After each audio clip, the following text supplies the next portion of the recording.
Hello, my name is Neil Gallop from Neal's Guitars. It is November 24th, 2013, and if you have a short attention span, here's a guitar from 1958. It's one of 4 white Les Paul customs ever made, presented to Les Paul because he loved white guitars, wanted white guitars, didn't really have any, and Gibson made these special for him and presented to him. If you have a longer attention span, stay tuned and we'll get into the entire story because it's kind of unusual, rare find of maybe the century. This century, that is. There's still more time left to surpass this find. The guitar was on eBay in 2010. It was a very crude, dark pictures of a beat-up white guitar. You knew it was a Gibson Les Paul custom, but it had no pickups. It was in poor shape. You couldn't tell what it was really, and the case was ratty looking and covered in what seemed to be old tape. It was horrific. It went for a song, no pun intended, and when it was received, the duct tape was removed, and there were some interesting finds underneath, such as person's name, Bill Chinnick, was underneath the tape. He ended up being a protege of Les Paul's in the 60s when he was a young kid. He helped start the Stone Pony Club, the famous club in New Jersey. His band also was the original band for the E Street Band, Bruce Springsteen, when Bill moved to Maine in about 1970 to write songs for soap operas, etc.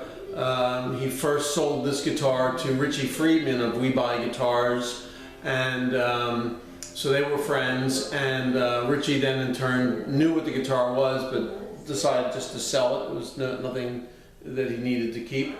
Richie also was friends with Les Paul. So also on this case, the case ends up being a 1952 case, which was flat. They only made them flat for 1 year. Well, also uncovered was these amazing decals underneath that were very unusual, and you could see some names underneath, and it was just hard to read. But I had known about another case that looked similar to this from Gordy's Music in Michigan. And Gordy sent me these pictures that he had. Here's one of the pictures. Here's a close-up of the picture that he had. So the sticker said Mr. and Mrs. Lester Paulfus, and so he brought 3 gold tops with him in 1952 to play for the Queen. So the strange part about this deal was it came with this case. So one of them has been found. Gordy has sold the case since he bought it in the late 90s. But inside was this guitar, this amazing find. As I said, there's 3 others. You can read about them in Rob Lawrence's Les Paul biographies and such. Really incredible books. Rob's a great guy, and he loved Les, hung out with Les a lot. But here's some telltale things about this guitar. Les filed his, if you could see this close up, it'd be pretty funny. He filed his frets down to like nothing because he didn't really bend strings, and he used heavy strings. Les told Gibson that he didn't like binding. So what they did is they put on wood instead of plastic binding, but then they painted over it. So Les had somebody, if you look at it real closely, they just carved the, scraped the paint off so that you could feel just the wood. But the other unusual thing documented is Les to cut off 2 frets just so he could have more place to put his funky stuff in here. Here's one of his hacked up control plates, also documented on 2 of the other white Les Pauls. This is a volume control for his microphone. He liked to have a microphone in there.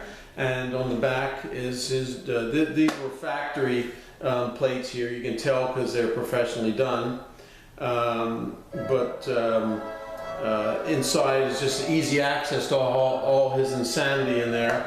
And here's some more access here. No serial number, which is also like the other three. They had no serial numbers. But it's just very rare that he had these white Les Pauls, because he wanted to have white guitars to go with his black suits. And he didn't like wearing the black Les Paul Customs of the time. That's all that existed. And the gold tops prior to that. Just some other cool pictures.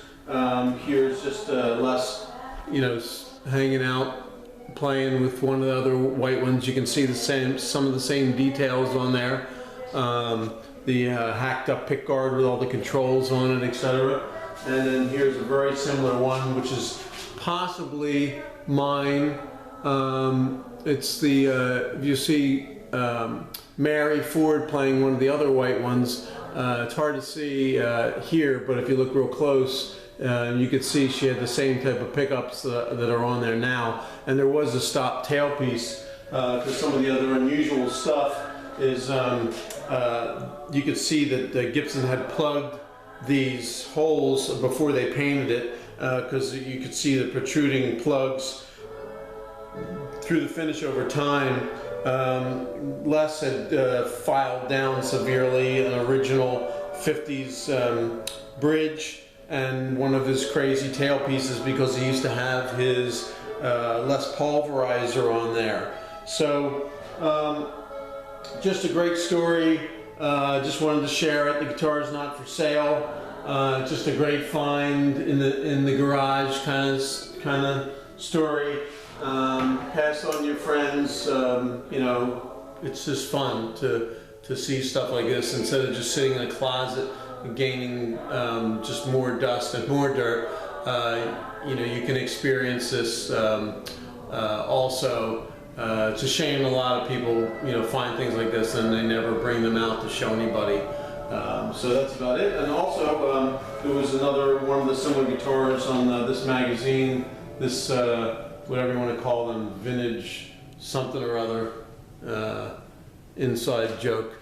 But there's Les with the same guitar, and if you're able to see real close, you could see the same type of stuff on my guitar, the same hacked in control plate. There's his pulverizer volume for the microphone. If you could look real close, you could see there's no paint on here. There's the same exact pick guard on there. Here he used to change all the pickups into the late 60s, early 70s that they had come up with these low impedance pickups. So that's about it. Enjoy the story and take care.